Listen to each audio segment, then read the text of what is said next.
Welcome to On the Offense. This is the first of many podcasts that John and I, my business partner, will be producing over the next few months and hopefully longer than that. It's all about viewing current events through the lens of marketing, PR, and communications in general. Our first one is going to be about the American political election coming up in a day, which is arguably the most important election of our lifetimes. We've got two very different types of candidates. It may be democracy on the ballot. There are all kinds of different perspectives, and we enter this from a nonpartisan standpoint.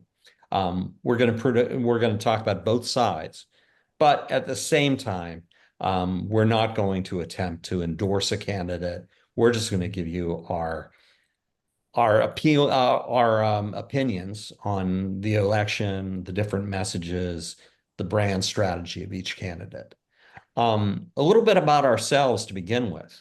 I'm Jeff Baum, and this is my business partner, John Clendenning, on the other side. Okay, that's all Hi, good. Jeff. Hi, John.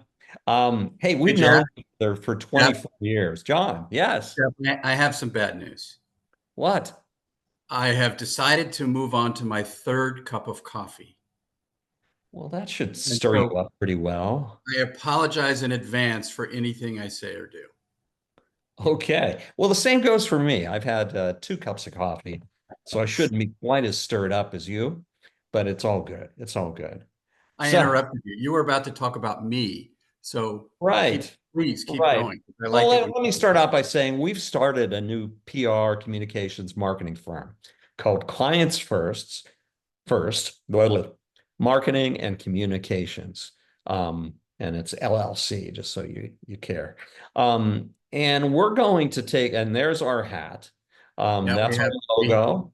we have swag, We folks. have swag already, and we're trying, of course, to develop the client base. We've started on that. We feel pretty good about where we're going. Um, but we're going to offer a full suite of PR and marketing related services and tools that can really help you advance your business or your enterprise or wherever you're calling from. Um, so first, a little bit about us before we move on to the election. Um, John Clendenning is a seasoned PR and marketing professional. He started off as a reporter. He moved on to some very important companies, including Honeywell, EDS, Unisys, and as well as working in a PR firm. He's credentialed. I think you'll find him engaging and insightful. And ultimately, you'll see why I was so repelled when I met him 24 years ago. As you should have been.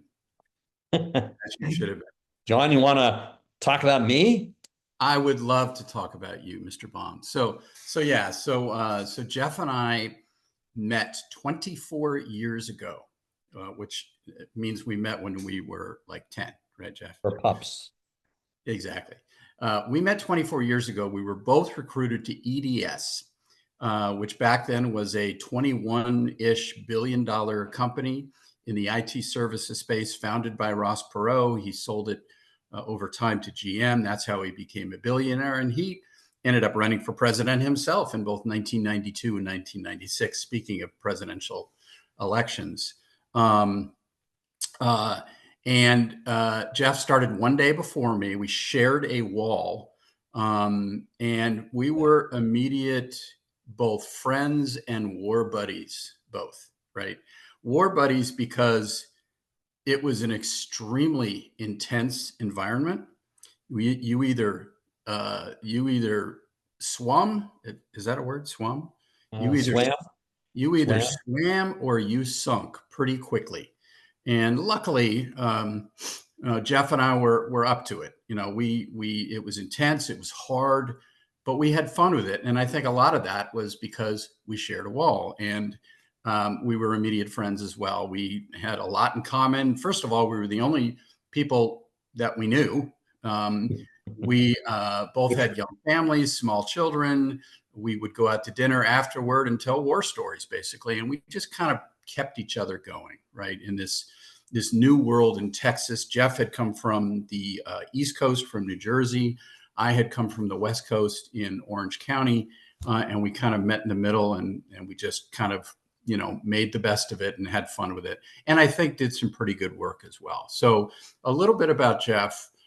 He started, and this is a great thing to talk about because of the topic at hand today. He cut his teeth in Washington. He started his career as a congressional aide, and then he worked as a lobbyist.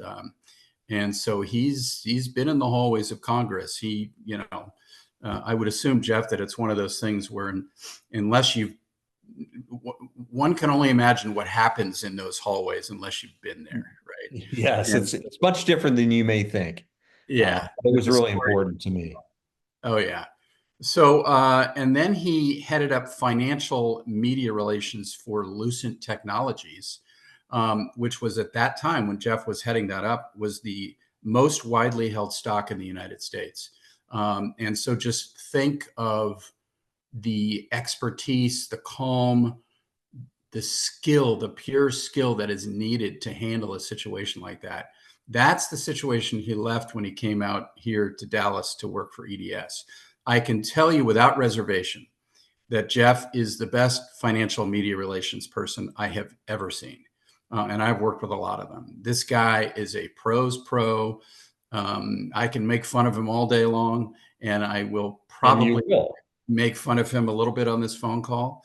But if you have a crisis, if you need to report earnings, if you've got anything like that, Jeff's your guy.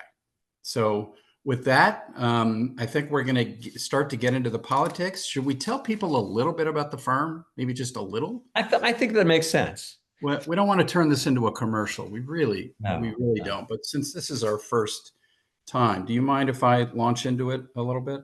Please, John, please. Wait, thank you, Jeff. But first, I'm going to have more caffeine. Beware. Oh yeah, beware. So yes, we are called clients first because of a very simple reason. We think like clients first. We think like that because the majority of our experience, I've been a journalist, been in agencies, Jeff's been in politics, but the majority of our experience is on the client side, is running global marketing and or communications for some really, really big companies. And that's how we think. We think that gives us an advantage over other agencies because unless you've been in that chair, it's hard to know what it's like. It's hard to know what your client needs if you haven't been that client, if you will, right? And so that's why we took that name. Our North Star is very simple. As an agency, we believe that when you build brand value, you increase the value of the enterprise. And the factoid that we like to use is a Forbes reported factoid from, I want to say 2021, that says that 19.5% of enterprise value derives from brand value. I would like to think that probably is higher than that. I think that's a conservative number, quite frankly. Call it 20%. And so we just fundamentally believe, based on our experience, that everything around marketing and communications is all meant ultimately to drive brand value, which drives enterprise value. Now, how do you do that? It's again, I think it's fairly straightforward. You're trying to do one or two things. You're trying to help drive profitable growth through marketing and communications, through the various tools that are available there. In the short to medium term, A, and B, you're trying to build the pipeline for future growth. To me, those are the two strategies to achieve that objective of driving enterprise value. Everything else, honestly, to me, is execution. Not that execution isn't important, but that's kind of how we look at it, right? And so we do have a bucket of 12 services that we offer across the entire marketing and communication spectrum. And it's pretty broad for a startup. But we do have a full network of people that we can tap into to help us get this work done on behalf of our clients. And we just have experience across all 12 of those services.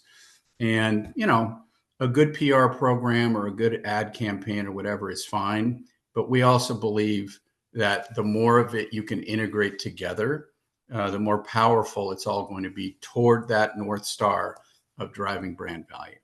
So, Jeff, anything you'd like to add to that? Yeah, and I think this is complementary to what you just said is I think our goal is to make the PR, marketing, and communications functions much more than overhead for the company. We're going to be there enabling sales, which I think is super important, and they'll see us as a value add. The other thing with regard to clients first is we've both worked in major PR agencies, and we have a real good feel of what works and what doesn't work and what we should bring to the table. Sometimes when you work with a large agency, you'll have the head of the practice there. When they're doing the pitch, you'll have the head of the local office there saying, "Oh, we're going to do this, this, and this for you." And when it comes down to brass tacks, what's really happening is you're working with a lot of junior people right out of school. They're enthusiastic, but they don't bring that wisdom. John and I have a lot of wisdom. We've got everything that you could possibly want to do in communications or marketing. We've either done, managed, or touched in some way. So I think we bring a lot to the table, and we hope you think so. I With might just yeah, maybe just get add in. one comment as a bridge to the topic of the day. We also believe that everything you do as a company relative to marketing and communications needs to be very intentional. That's a very important word. Mhm. Um, it's one thing, for example, to drive an internal communications program, right? It's an entirely different thing, we believe, to drive an employee engagement program. In other words, we've all worked for companies. You get these corporate messages, and part of the idea is to inform you, and that's fine. But to me, that's table stakes. To us, that's table stakes. You need to be driving engagement. You need to be using every message and the campaign that you develop and the cadence through which you deliver all of this stuff. Everything needs to be done through the lens of engagement. In other words, think of the employee out there who may or may not be fully engaged in what they're doing for your company, right? You have to try and engage them. The content needs to be compelling. You need to suck them in to what you're doing, right? That takes a very intentional approach in terms of the strategy, but also in terms of the way you present the information, right? Um, and let's face it, we've all heard, I mean, it's not rocket science, right? The more employees are engaged, the more productive they are, the less prone they are to quit. And then, for those of you who've done a lot of hiring, you know how much time and money it takes to hire new people. It's a nightmare when you're losing a lot of talent, right? And so the view is intentionality is something that we definitely push our clients on. And so that's one of the reasons we've decided to call this new podcast On the Offense. And when you are a political candidate, and I suppose that's the bridge to the topic, right, Jeff?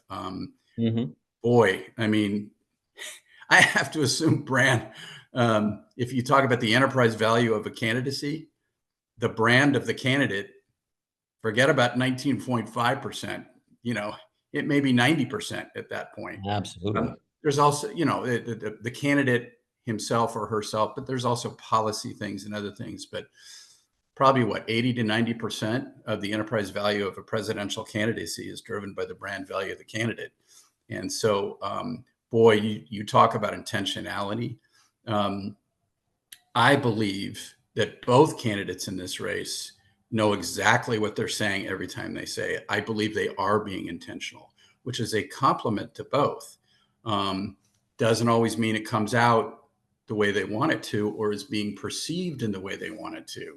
But I believe there is true intentionality on both of their parts. But with that, Jeff, let's get into the topic. Yeah, and I totally agree with John. And when we say on the offensive or on offense, we're talking about, I think, great PR, great branding means you're on the offense all the time. you know what you're saying. You drive with your messaging. You know, there's like 4 or 5 messages you have to get across every time. Now, in football, they say a great defense is the best offense. Well, that certainly holds true as well for a campaign or any public messaging you're doing. And in this case, the Harris and Trump um, campaigns couldn't be more different. And I think Harris certainly has the disadvantage of only being a candidate for 90 days, but she also has that advantage too. She brought enthusiasm, she consolidated the support of her party and forced Trump to take a different tact. With regard to Trump, he's Trump. There's no mistaking it. He still views himself as the change maker, as the anti-Washington candidate, as the guy or the person who'll drive us to being the most important country in the world, about while having America's interests first, and that means nationalism. And so that's really an important plank for him. And that means taking some really controversial stances, probably around innovation, immigration reform, job creation, and protecting U.S. industries. And his style. It's populist, it's direct, and it can either be energizing or to some people offensive. So they have to get used to that persona of Donald Trump. Harris, on the other hand, is trying to, you know, she's trying to boost her perception of being someone who unites people. We couldn't have more opposite um, when you look at the political spectrum in the US right now, it's never been so divided. You've got the left wing and you've got the far right. What we're missing is the middle. And I can tell you that when I worked on Capitol Hill, and it's been a while since then, um, you had people who, like Ronald Reagan, he was referred to as the great communicator. And whether you agreed with him or not, he Yeah. gave a message that brought everyone together. Yeah. On the other side, you had Tip O'Neill, who was viewed as an amazing Speaker of the House. They disagreed on everything, and they kept that going through every week. But on Friday nights, they'd get together, they'd talk, they'd drink some Irish whiskey together. And we need to get back to that idea that we can all work together, we can all like each other. I worked for a very conservative member of Congress, and it was interesting because his best friend was the ranking Democrat on the committee. Oh, And really? oh, I, absolutely. I didn't They, know that. yeah, they got together after their hearings and everything else, would have a drink together. We're pals. But, when that gavel hit the pad, they were on other sides. And at that point in time, I think we all agreed we had certain goals as a country and we had to get there. But we could respect we're going to get there in different ways. We're going to take different paths. And I think we've lost that. And I think that's where we need to go again. John, your perspective on all this? Hard to disagree with any of that. Yeah, so I'm just realizing. So Reagan was the president when you went to Washington, right? Um, he had already retired at that point. Oh, you're not. Okay. So when I went, no, and actually he was. Because he won in 80 and in 84. So yeah, Reagan was the Yeah. president. And I think the country was feeling pretty good about itself at that point in time, whether you agreed with him or not, because he he had a message of America as a proud, successful, honorable place. And whether you agreed with his politics or not, I think he unified people. And then on the other side, Tip O'Neill, he was a proud American. He just thought there was a different way to get to where we wanted to go. And Mhm. John, I totally agree with you in agreeing with me because that's what I would typically do. It didn't really matter what John thought. It mattered what I thought. And if he agreed with me, I felt even better about myself. But no, John was always a guiding light for me as well. So we played off each other. In fact, they even called us Frick and Frack. Frick and So frack. yeah, I think I was Frick. Now we're talking about the importance of coming together all that kind of stuff. So I go back to my swag, folks. There it Hopefully, is. Jeff, can you see it pretty well? I can see it really well. The Also, corporate colors, the corporate colors, call it blue and red, speaking of politics, right, right. but there's a reason for this that has nothing to do with politics. The blue is Penn State blue because Jeff is a proud graduate. And I don't think I said that when I introduced you of I am Penn, the Penn State, I'm a proud Nittany Penn Lion. State University, the Nittany Lions of State College, Pennsylvania. I, on the other hand, am a very proud graduate. I don't know if you can see my helmet up there in the background. Oh yeah, we can see it. The University of Southern California. And that's our red, which is kind of a deeper red, more of a cardinal. So we've incorporated our respective college colors into our swag. And if that ain't reaching across the aisle, Mr. Baum, I don't know what is. No. So I was thinking of Reagan though. Yes, the great communicator is the nickname, but do you remember his tagline, "Morning in America," right? He was Huge, huge. always looking for the shining city on the hill, right? Exactly. That was his vision of a great country, right? And if you think about the environment in which he was driving those messages, as the 80s went on, we were increasingly winning the Cold War, which had weighed us down mentally at minimum since the end of World War II, right? I mean, 40 years at that point, and we were winning, right? And so he just had a very strong, patriotic, approachable way of thinking about tomorrow's always, America's the best, but her best days are ahead of her. And every day is a new morning in America. Very powerful. Also, you think about the way in which he delivered those messages, right?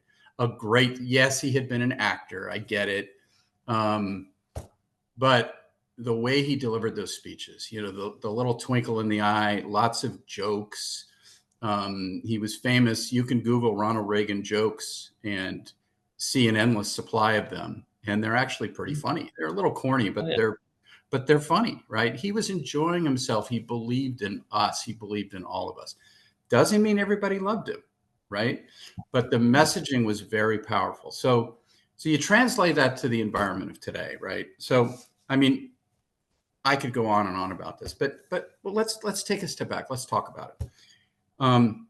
When I think of Donald Trump and marketing, communications, messaging, things like that, I think of three things I've written down here. One is, and this may sound like a dig, it's not, he's never met a camera he didn't like, right? I think that's a positive for a political candidate. You better be comfortable with the red light on, right?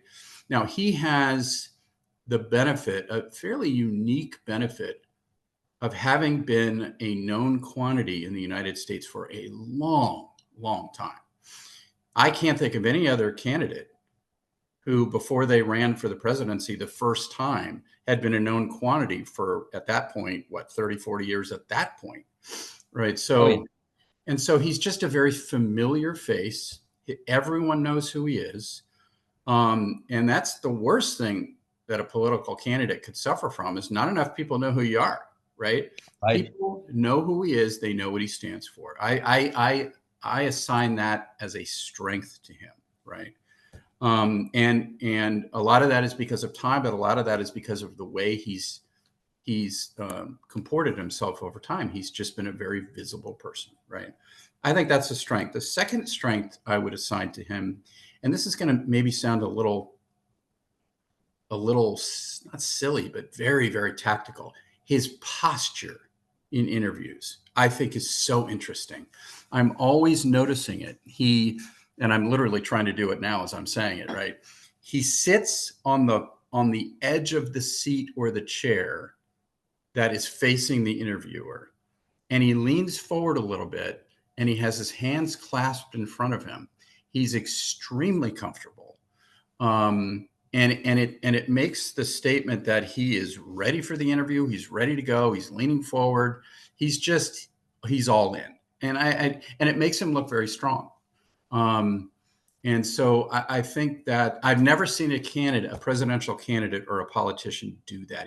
Watch the way he sits next time you see him in a one-on-one interview.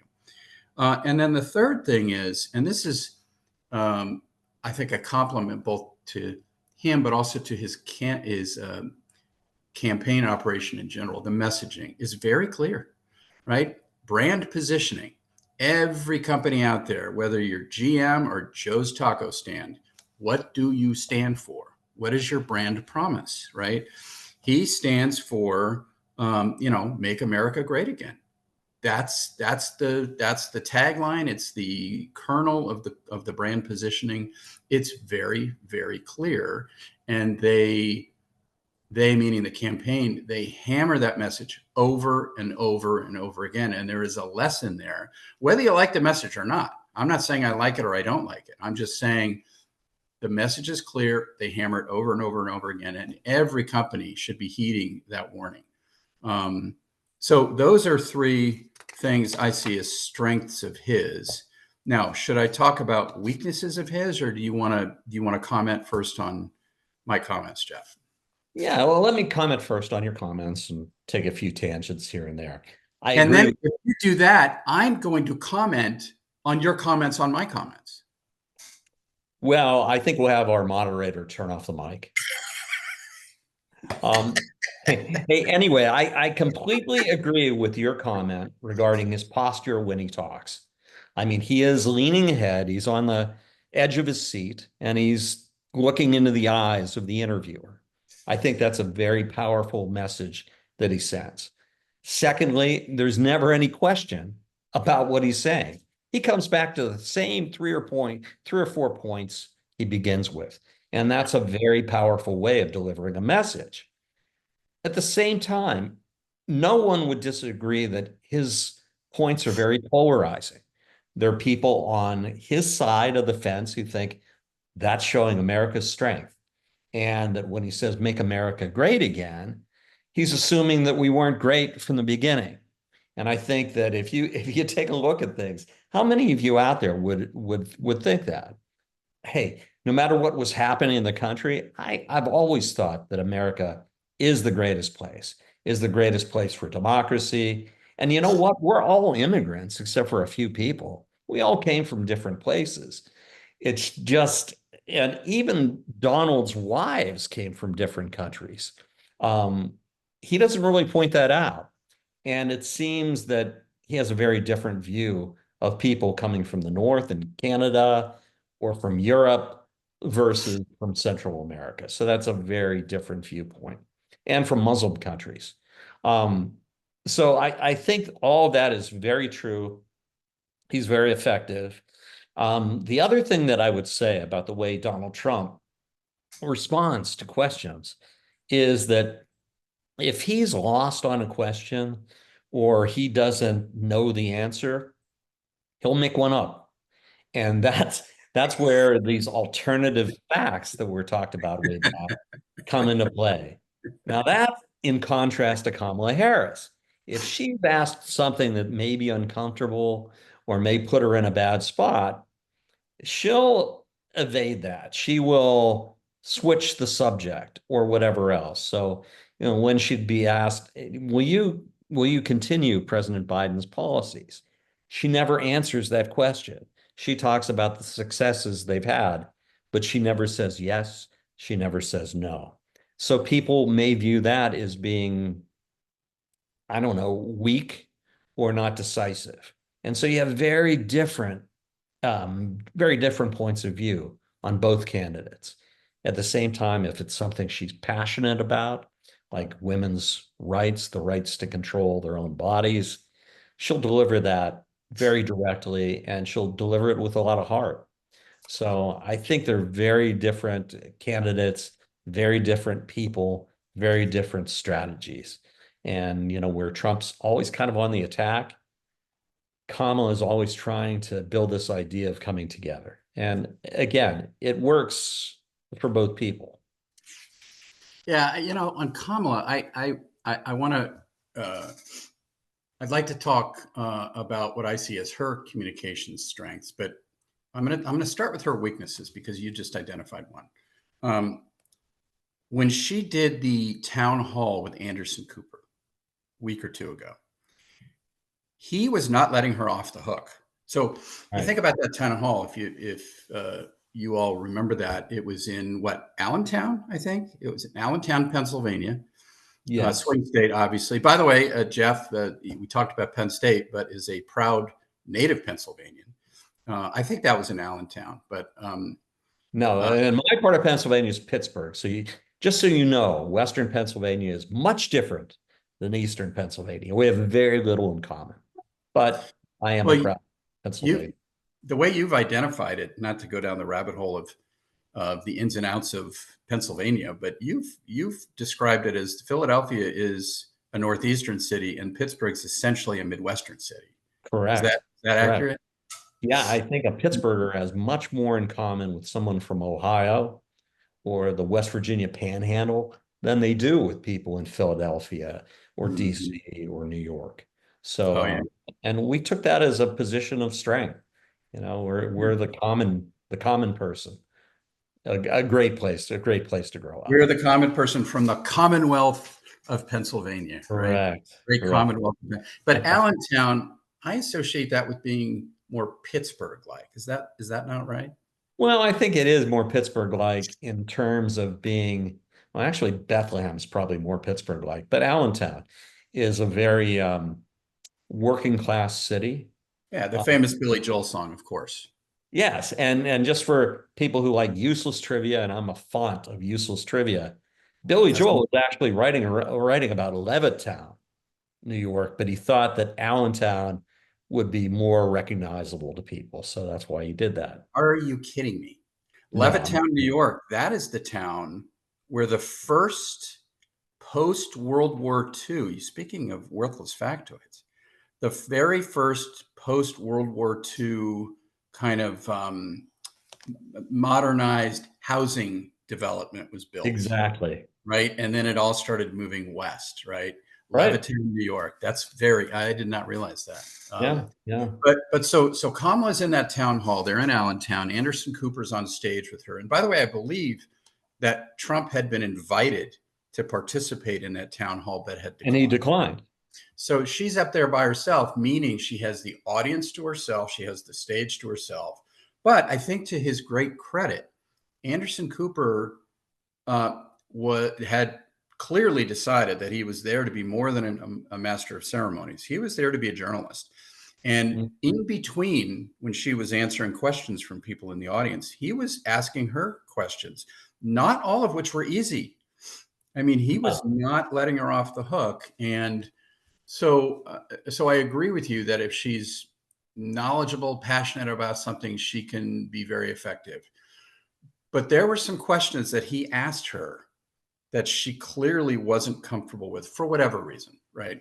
Right. Might have been a policy reason or whatever, but and she was evading it. And hey, Jeff and I have both, we've represented CEOs, and sometimes it is better to just not answer the question. But what you really don't want to do is get into so-called word salad, right? Where she was just going on and on and on to the point where you're like, okay, we get that you're not going to answer the question, but just stop, right? Mm. And you could almost see in her face her own realization that she's kind of on a tangent and needs to bring it back. Right? Yeah. So You could, now, why is that? You know, the lights are bright on stage, the pressure's on. I get, but it also may be just pure lack of experience in handling things like that, right? So I think that is something she needs to work on. I also think she needs, and again, it sounds kind of odd, but she also needs to work on her posture for interviews. Her very first interview she did with Tim Walz, who was already way taller than her. She was slouching. It was the one they did with Dana Bash from CNN. mhm, She mhm. was slouching in her seat, or at least that's the way it looked. And she looked almost like, he was her dad. I mean, it was not a good look for someone running for the presidency of the United States. It made her look small. in comparison, and it served to minimize the gravitas, if you will, of some of her answers. But again, I assign these things to lack of experience. I mean, yeah, she's been a senator from, the most populous state in the union. She's been vice president. It's not like she's never done an interview before, but I do think she needs to work on the way she handles them. Now, a lot of people have said on the right of center side have said ever since she got the nomination back in July, Mm-hmm. why isn't she doing interviews? Why isn't she doing interviews? The reason I have to assume she wasn't was because they had determined that she wasn't ready. You don't want to throw somebody out there before they're ready. They have to be ready to go. So I think I'm going to assume they made the right call in holding off on that.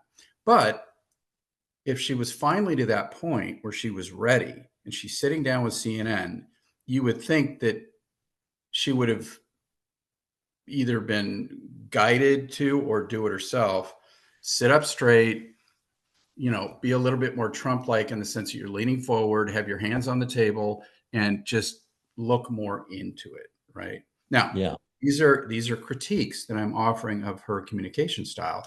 I can also offer, and I'd like to offer, strengths that I see from her. Should I just go right into that? Go, you're on a roll. Go ahead. Am I on a roll? You're on a Um, roll. I'm on a roll, baby.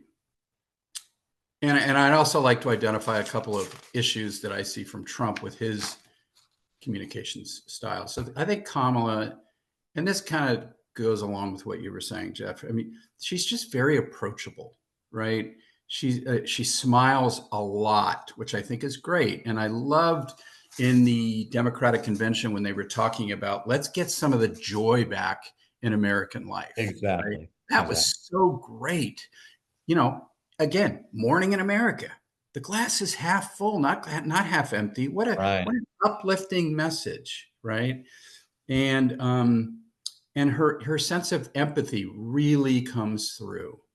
In that same town hall in Allentown, a woman asked a question from the audience, and I can't remember what the question was exactly, but she mentioned that her husband had just passed away. Um, and I don't know if it was a healthcare related question or what, and the very first thing she said before she answered the question was, "I'm sorry for your loss." And she said it in a very believable way that you really sensed that she was truly sorry for this woman's loss. Can you imagine Trump saying that? I cannot. Even if No. he said it, it would almost sound weird, right? Right. But then anyway, the town hall ends and the camera is still on the stage. She made a beeline to that woman in the audience, and they proceeded to engage in a conversation that lasted several minutes, and their faces were no more than this far apart.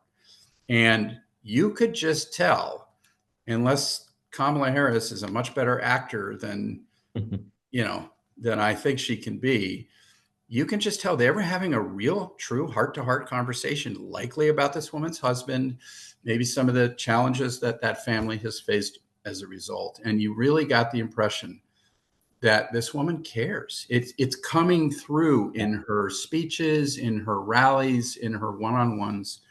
I give her a lot of credit for that. I also think she's become much, much better at telling her personal story. Remember, I was saying, Trump, everyone knows who he is, everyone knows his story, everyone feels like they know him, which is generally a good thing for a politician.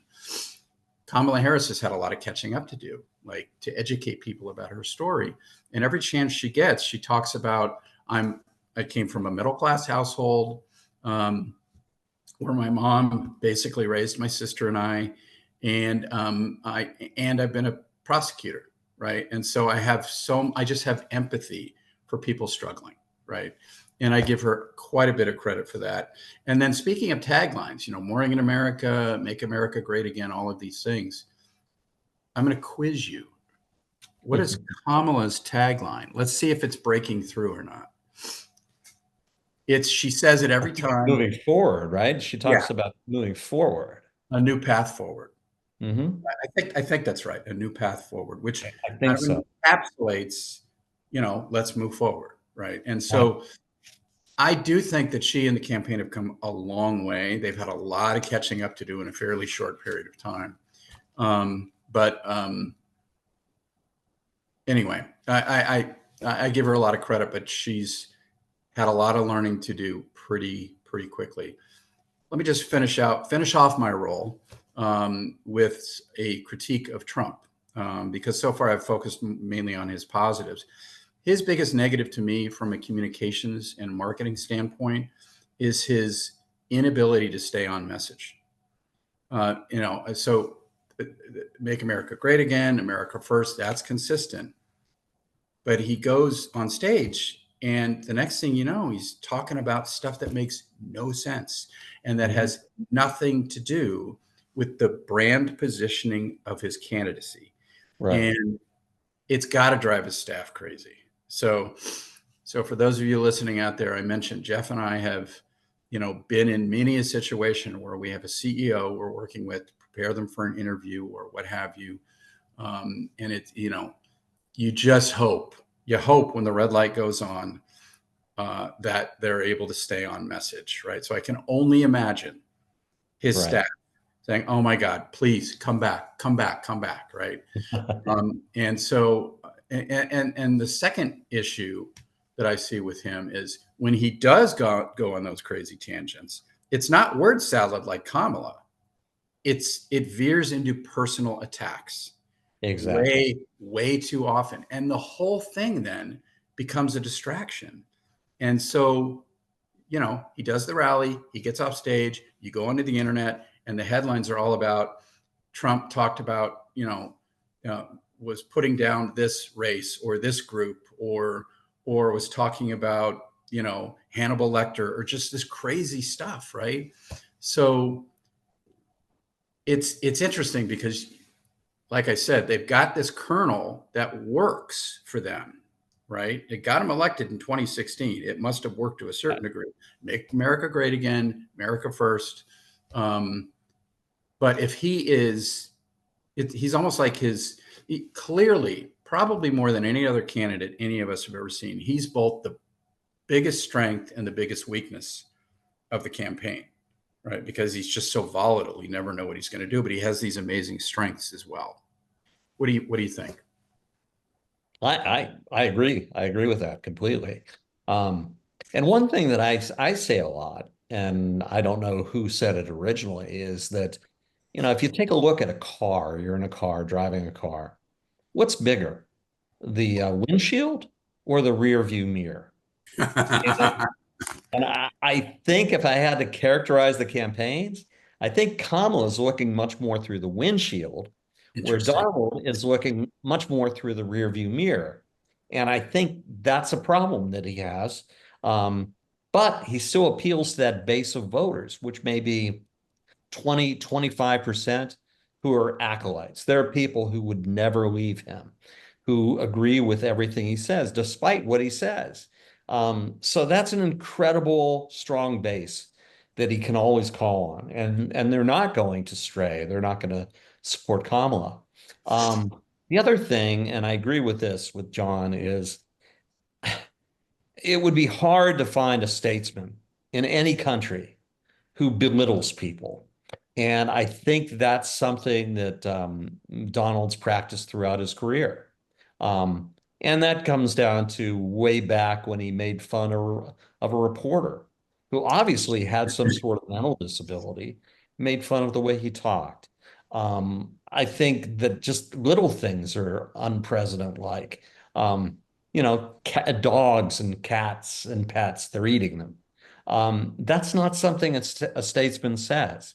If you take a look at Kamala as opposed to Joe Biden, that's a real switch up in the way that Oh Trump yeah, had to approach his candidacy and going after Kamala. One of Kamala's issues is she's being associated with every policy that Joe Biden put out there. yeah. And if you think about the vice presidency itself, they typically don't make the policies, they support the policies. It's like joining an army or joining the military. You can have whatever viewpoint you want, but when the general says, okay, we're going to war, this is the way we're going to attack the enemy, You don't say, well, I don't really agree with that. You say, you know what, sir? I'm there. I'm going to do that. And that's really um, the role of the vice president, as well as presiding over the Senate and casting important votes there. So I think her ability to differentiate Yeah, herself. and avoiding being hung. Exactly, exactly. And that's what they've tried to do. And it's hey, if I were in that position, I'd do it too, because what else do they have to criticize her on? A couple of points that someone very, very smart who's associated with this podcast brought up before we took to the air is that if you look at Kamala, and here's where a huge difference is, Trump was going against someone who's, older. And he tried to use that to his advantage. Kamala is younger than Trump and actually at a normal age for being a chief of state. In fact, based on her age, she could be his daughter. But even more importantly, and as this very smart person told us, that Kamala, who was born in 1964, Yeah, is actually older than her right to vote, which was enacted by Congress in 1965. That's an incredible thing to acknowledge and to think of, and you incredible. think of where she's coming from. Yeah, So I think that's a huge thing to her advantage, and she has to really have that point sink in. As we move into these last days of the campaign, something she said early on was terrific, which is she's a prosecutor. She's yeah, prosecuted people, yeah. and Trump, and whether you agree with this or not, I mean, this is very um, personal opinion, but he's been convicted of 32 felonies. He's a felon. In lots of states, felons don't have the right to vote. And but they do have the right to become president. So what does that say to the rest of the world? And I think she needs to zero in on that she could talk about the fact that he basically launched an insurrection on January 6th, contesting the election and setting this horde of people who wanted to overturn it into the Capitol, even threatening his own vice president, who in the end said, you know what? The Constitution, everything that I stand for, says that Joe Biden was lawfully elected president. And it's my Hence, duty hence to the hang, hence my hang Mike Pence comment. Hopefully, everybody got that. correct. They had a noose outside. We want Pence kind of chasing him through the Capitol.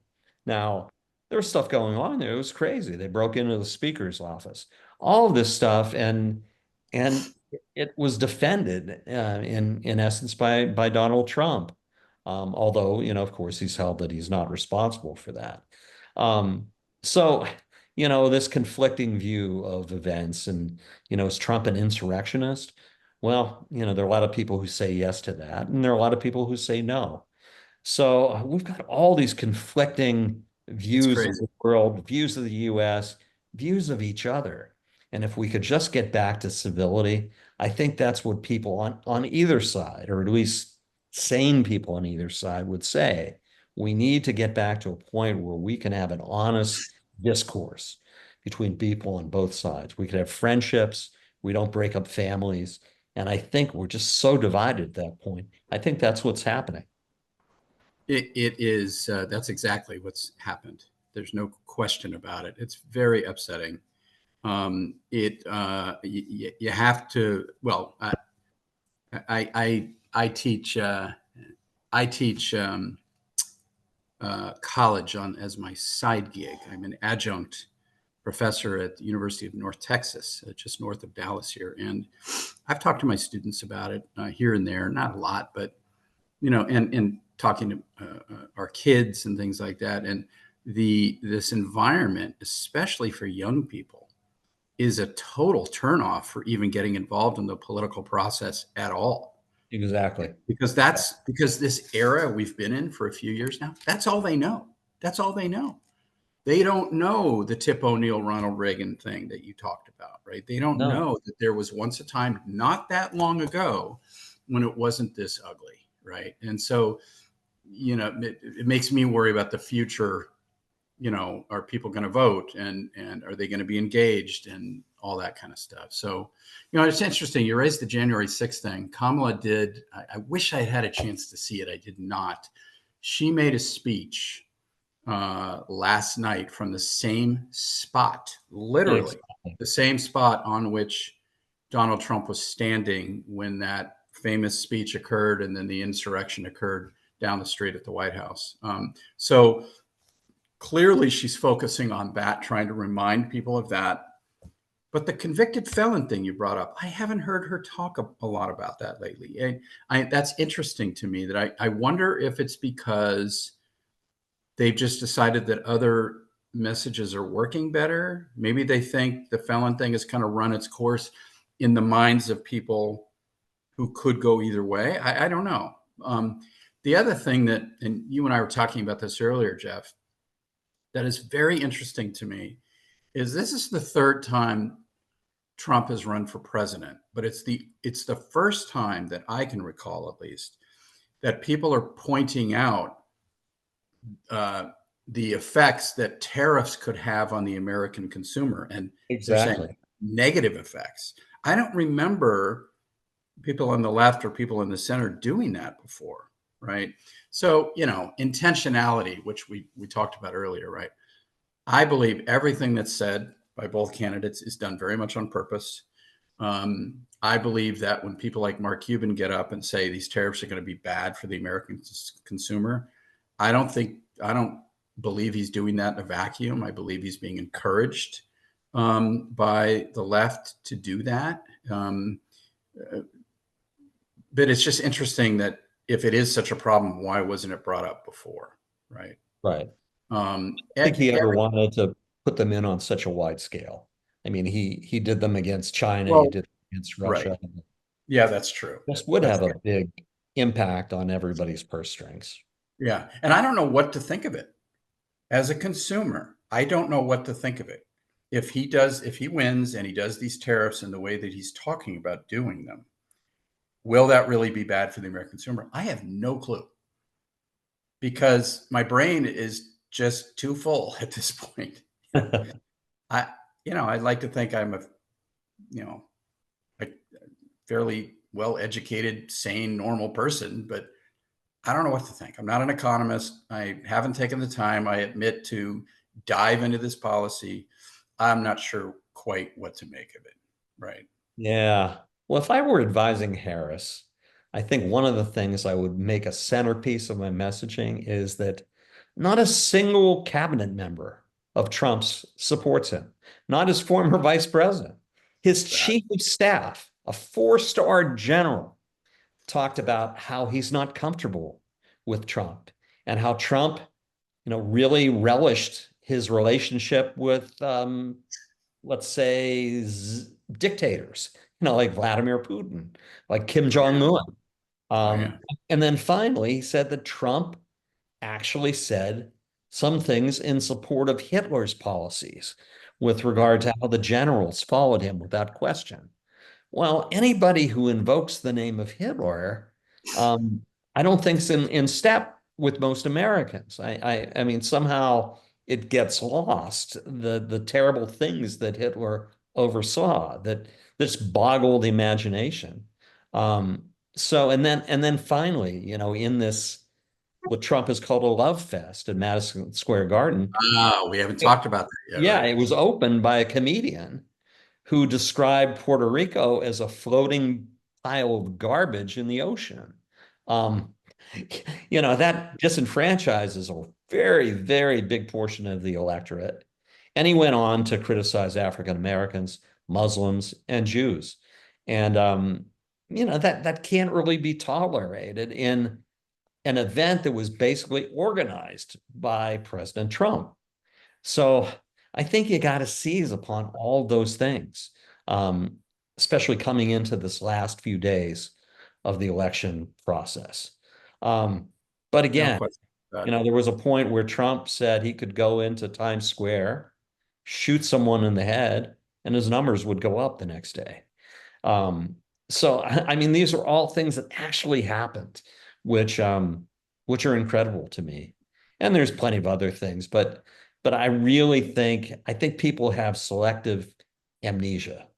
Um, you Mm, know, all the good things, there were good things that happened during his presidency, but there were a lot of awful things that happened as well. mm, And I think they're bent to think of the good and just kind of block out the awful, which yeah. I have to hand it to Donald Trump. He's proven to be probably the most resilient politician in our history. And Oh, he's there's no done question. that by being a non-politician. And Yeah. you gotta hand it to him for that. And that's a very Well, effective strategy. he was a known quantity before he became a politician. And especially in 2016, he would talk a lot about, oh my God, I can't believe I'm a politician now, right? Harder to say that with a straight face when it's the third time you've run and you are a former president, right? Right. Um, but it's interesting. You know, you talked about uh, uh, the former chief of staff and the things that he was saying, the concerning things that he was sharing about his views of Trump's character to be in office again. Mhm. I remember one point in that town hall with Anderson Cooper that we talked about a few minutes ago, where Kamala at one point said, "Hey, don't take it from me. Don't take it from me. Take it from him." Right. And it shows, you know, what it was a reminder to me of is the value of earned media, right? Absolutely. I mean, you got paid media, owned media, or paid, owned, and earned, right? Right. And these are among our services that we offer, and these are among the things that I talk to my students about in these marketing and communications classes. And the thing that separates earned media from the others is because it's a third party endorsement. You know, the Right. company can talk all day long about how great it is or how great its new shoe is or whatever. But if you can get somebody else to say that, it's way, way more powerful, right? And Absolutely. Absolutely. and so it was very clear in that town hall that the Harris campaign had realized the power of what Kelly had said. And she kept going back to it over and over and over. Again, I'm sure very intentionally. I'm sure that they had Absolutely. done some quick research to see how that would play. Right. Yeah. And believe me, when you see a politician going back to a certain message, it's very much for a reason because they've done the research. Right. Um, anyway, I've got another one for you. Anxiously awaiting it. Are you ready? Are you ready? I think so. Okay. So I've done a little bit of research myself. I'm a research based person, Jeff. It's all about the research, all about the data. Right? And just so you know, I'm completely ignorant. So, you are Don, I look up to your ability to research. you are not data driven. Mm. So I'm very data driven. If you know me, I'm very data driven. But you are Mr. have Data, fun with this. Yeah, Mr. Mr. Data, Dr. Data, Dr. Dr. Data, Data. Dr. Data. So I can't have come to not a worthless factoid, but a realization that, and this is a compliment to Trump in a way, but every 30 years, I think there's a new thing that that has changed the way that candidates run or the way they appeal en masse to audiences. So think about the 60s, the 1960 election. Mhm. Neither you nor I were around, right? Nor was Kamala. Right. 1960, JFK versus Nixon, right? What was the big thing then that really changed it was the debate, right? Exactly. With And the sweaty lip. there's the sweaty lip. There's JFK, Mr. Coverboy, Mr. Handsome. He's got the hair. Got the He's got present. got the smile. He's got the presence. And there's Nixon with the sweaty lip and the circles under the eyes and the 5 o'clock shadow. And it really, you know, harmed him, right? And think about the the chops that Nixon and JFK both brought to those stages, because I think they did more than one debate, I think. Nixon had been vice president for 8 years under Eisenhower. Kennedy and Nixon before that had been a congressman for, I want to say, 6 years. I think they were both elected to Congress in the same year. I think it was Mm. 46. Um, uh, so Nixon had tons of experience, was an attorney, and all this kind of stuff. Kennedy, while he had been elected to Congress in the same year, had been, if you will, just a congressman for 14 years as opposed to VP, right? Mhm. And but you know, optics are tough to get beyond, and the optics of those debates for Nixon were very bad. So think about that. That's when debating took over, because that was when television was taking over, right? Correct. Then you get to the 90s. Okay, I looked it up this morning and I had some fun with this. What was the thing that really knocked the elder Bush out of the 92 election? Remember 92, right? You got Clinton, you got the elder Bush, and you got Ross Perot. Mhm. Did we mention Perot up front when we talked Yeah, about we EDS? did. We We did. did. So there they are. And it was I a can debate answer where this it was one like, for you. huh? Read my lips. No Read new no taxes. new taxes. Well, that was 88. That helped him. That helped the elder Bush get elected, right? But it I think. also helped him lose later on. Oh, right, because then he had to go back on it, and then he was, on his rear foot, if you will, in the reelection campaign. But that was a debate, the three of them, but it was like a town hall style debate, right? Mhm. And they were engaging with the audience, a la Kamala at the CNN thing a couple of weeks ago. And that was the night when Bush looked at his watch, right? Like, when is this damn thing going to end? I need to go watch whatever he was going to watch on TV, right? Or I just Mhm. need to get the hell out of here, right? And he did it twice. I looked at the video this morning. I knew that he had done it once. I didn't know he did it twice. But there was a question from a woman in the audience that night about, to describe for us to what extent, if any, a bad economy, because there was a recession going on at that point. Right, right. I don't know if it was a recession by definition, but the economy was struggling. And the question to Bush was, to what extent is a recession or a bad economy, to what extent does it have an effect on you and your family? Well, the answer in truth is zero, no effect, because this is a very wealthy man who had come from a very wealthy family. But he really struggled. He kept asking her to repeat the question like he didn't really get it.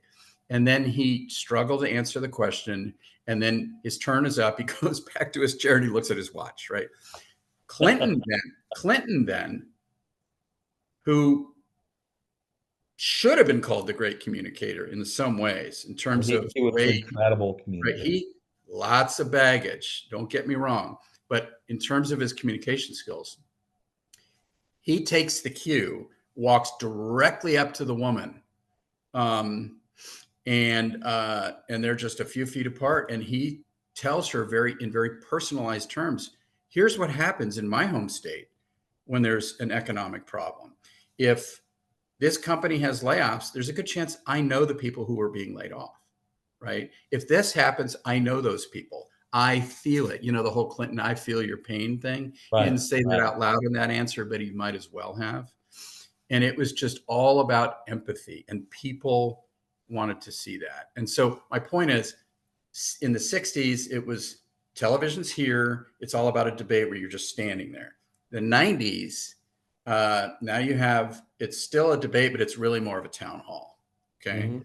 Um, Much more one on one with the audience, moving around the stage, right? Well, what came next 30 years later? Here comes Trump with the rallies, right? And the rally has really changed politics now, right? What has Kamala relied upon for her main events? Rallies, right?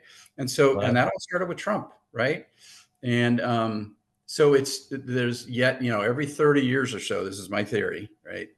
There's some new thing that kind of takes over as the new communications platform for these candidates. And when that happens, you better be good at that, right? And Kamala, I think, has become pretty good.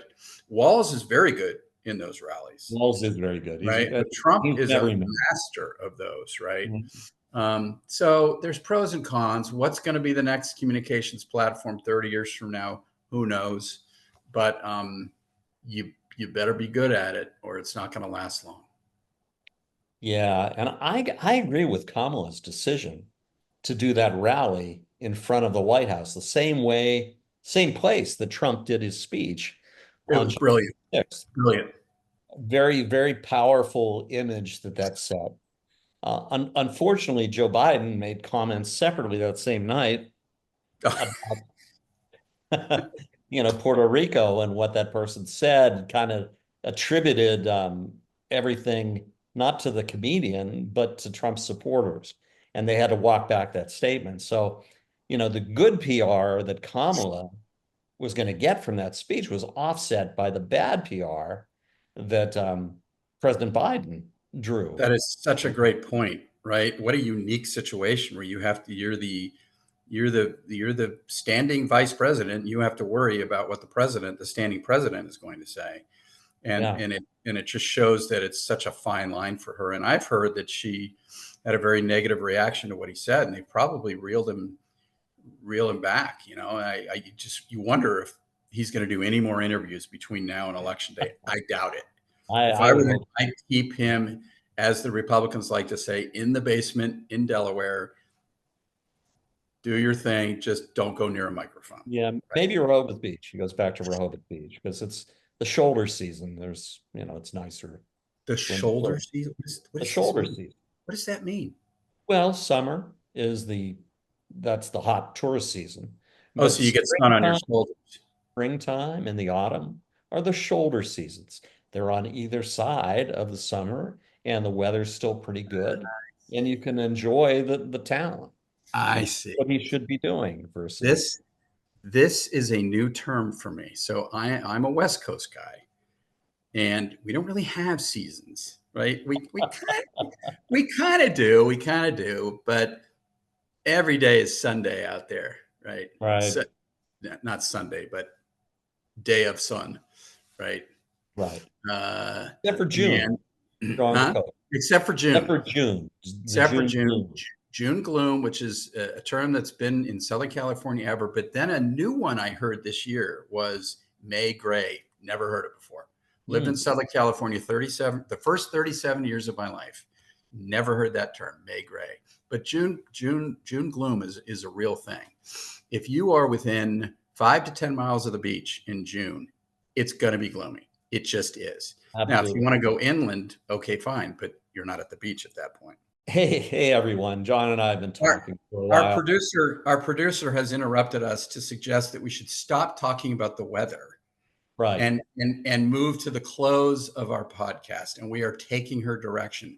You all can't see the look on her face that we can see on our screens. But who was the old It's who was the highly old dismissed. who was the Regis and Kathy Lee? Who was the producer that they always use? Melman. Gelman. Gelman. Mel Gelman. Melman has suggested Oh, to us that Gelman with a G. we are jumping the shark because we're talking about the weather, and it's time to close this soon-to-be award-winning podcast. So, Jeff, over to you. Well, I hope you enjoyed today's discussion. It's very new for John and I to be doing this, but we think that, hey, pretty faces only get you so far. That we had to go out there and spotlight our intellectual capital. I hope we've done that, or I hope we've at least gotten you thinking about the election coming up. One important thing is go to our website. There's a URL there, or actually an email address where you can send your comments. Ask Yeah. us anything. We'll get back to you. If you have any comments on the name of the podcast, if you have any comments on the subject matter, we'd love to read it and we will get back to you. And hey, I've appreciated your attention today. I can't see you out there, but hopefully you're out there. And I appreciate John taking the time with me. John, what do you have to say? Yeah, I've had a ball. I mean, up until Melman, pulled the ripcord here, Um, we could have gone, we could have gone on for another couple of hours. Yeah, but to that point, Jeff, your questions, yes, we do very much encourage you to submit them. We will make a point in subsequent podcasts, which we will try to post regularly or fairly regularly as we can. We will answer them on another podcast. We will continue to answer your questions. We want this very much to be a two-way back and forth conversation. And so please, yes, go to our website and submit questions there. It's tailor-made, it's easy. Jeff and I couldn't figure it out, but the rest of you can, we're sure. And, these things are supposed to be both entertaining and informative. We hope we've checked both boxes here. We do like each other very much, except when Penn State plays SC, which happened about a month ago. And Who Jeff won the gets game, John? Penn State won the game, and Jeff got the Good Guy Award in the immediate aftermath of that disaster by not by not making fun of me. I was down in the dumps, but anyway, we do enjoy each other's company. We're both colleagues and friends. We believe very deeply in the services that we provide to you, to the market. Let us know if we can be of help. And much more to come. I mean, we chose this topic. We had people in our midst saying, "Don't touch this. Don't touch this topic," especially the first time out. And I understood that feedback, but we just decided, you know what? There's no topic that's more important in general. Especially, the election is, when you see this out there, it will be the day before the election, right?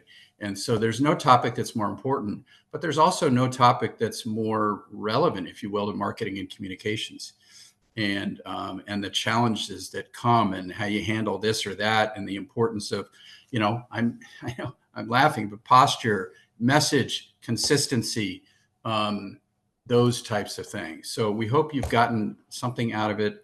We look forward to engaging with you as we go. There'll be tons of other topics. We're just getting started. Please make sure to follow us across our social channels. And when this is posted on YouTube, you will see some descriptions of those channels at the bottom of the screen. So please try and follow us there. We are looking to build followers for our firm, and we will make it worth it for you, we promise, as we continue to post new content. Well, hey, I'm sure we've alienated some of you. That was not the intent. We try to be as balanced as we could be. But hey, deepest thanks for joining us today. We love you, and we hope that we can work with each one of you going forward. And I hope we gave you some insights you might not have thought of, or gave you some fodder for conversation. But hey, we're here. You can go to our website, but we really look forward to getting a good start with our firm, and becoming, experts, or at least pseudo experts, or at least experts in our own minds. So with that, hey, goodbye and see you again soon.